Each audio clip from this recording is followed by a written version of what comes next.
What's up, everybody, and thank you for stopping to the channel. I am that guy Thomas, and today I just want to do a quick review on the Leatherman Rebar that I ordered off of Leatherman.com, and also I had this one engraved. Now there are a million videos on YouTube reviewing this Leatherman, but I have yet to really actually see someone to show one that has been engraved. So I figured I'd make one of my own. Now I have already opened this, but I figured I'd show you how it comes. It only took about a week to get here, and usually they say a week plus add 2 days if you have it engraved, but it came pretty quick. I was really impressed with that. I just got this today, so I have not actually used the product yet, but you'll see it looks pretty nice. It's a pretty standard box. The front's got my address information on it, so I'm not going to show that at the moment. Actually, never. But here's the box it comes in. Pretty standard stuff. I ordered just the regular sheath over the leather one. I like this one better. I had one on an old Gerber and it wore really nice, so I'm hoping this one does the same thing. It's pretty basic sheath. It's not too bad. We'll see how it holds up. Pretty low profile. Put that off to the side. The instruction booklet, which every other person's already gone over. If you're pulling this video up, you've probably already watched about 100 videos going over what every tool on here is. So I'm not going to bore you with that. Let's see if I can get this out of here. Maybe I won't get it out. There we go. All right. So there's your Leatherman Rebar. And if you look right here, I'm trying to look through a viewfinder. Just had my first name, last initial, and I had the year inscribed on here. I figured that was the best thing for me to have on. That way, if, I don't know, 10, 15 years down the road, I still have this, or my daughter has it, or, you know, a family member has it, or even just for my own reference, I can remember what year I got it. Now, my first initial impressions of this was, holy crap, this thing is small. Like, no one really portrays how small it is. Even when you watch the other videos and they put it next to the Super Tool 300, it doesn't do justice for how small this is. I'm 5'11", I'm I'm definitely over 200 pounds.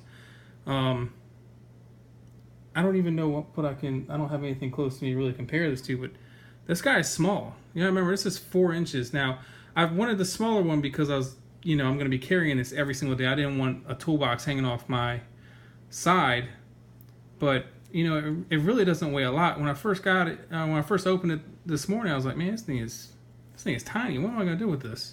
I mean, it's a really sturdy tool. It's well made. It's got it's got some decent potential to it. I think it'll come in handy. It's not gonna do any heavy jobs, I'll tell you that.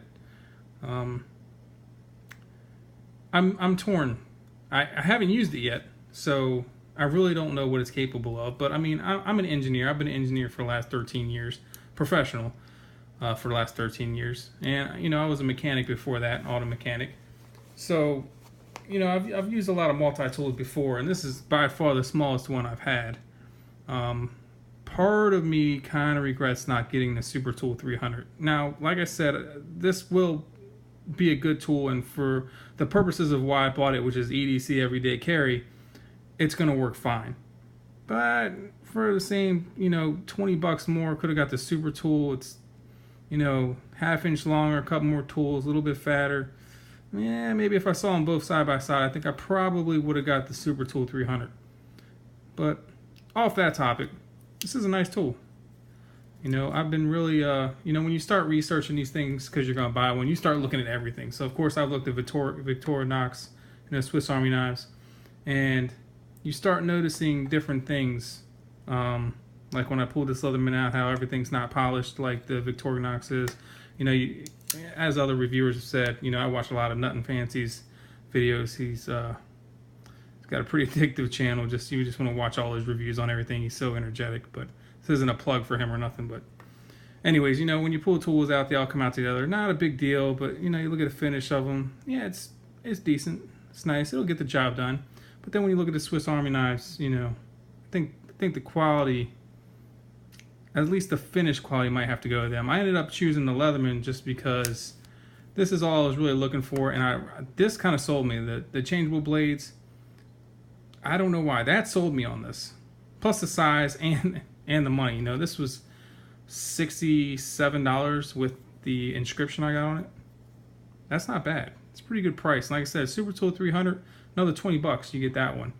Now, I didn't want to go for the EDC, not the EDC, I didn't want to go for the black coating or anything like that. I plan on keeping this for a long time, and to me, I just see all that wearing off and the tool looking like crap. At least this way, it won't look like that in another year or two. It'll still look like this, maybe a little shinier, maybe some of this will wear, but I think it'll wear nicer over having one of the colors. And also, when I ordered this one, I had the option to get like the gray, the green, some other specialty colors just on the handles. I think that was $10 more. But again, my reason for getting this one is just, you know, longevity of the finish. But it is a nice tool. But again, if you think about one of these, this guy is small. I don't have anything close to me to compare it to. Well, here's a standard butter knife from my kitchen. It's actually where I'm at right now, if you can't tell by the granite. There's your size comparison. All right, this guy is small.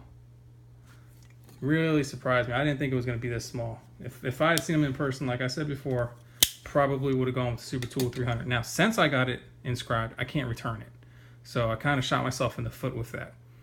I really don't, you know, it'll be okay. But I mean, look how small that guy is. I'm sure it'll be a great tool. Everyone has great reviews about it. Again, this will be easy for me to carry every day. And they did a nice job on the inscription. I really like that. And I've scratched it. I've tried getting it off of there. I'm like, oh, well, that's just going to come off. I've really put some force behind it.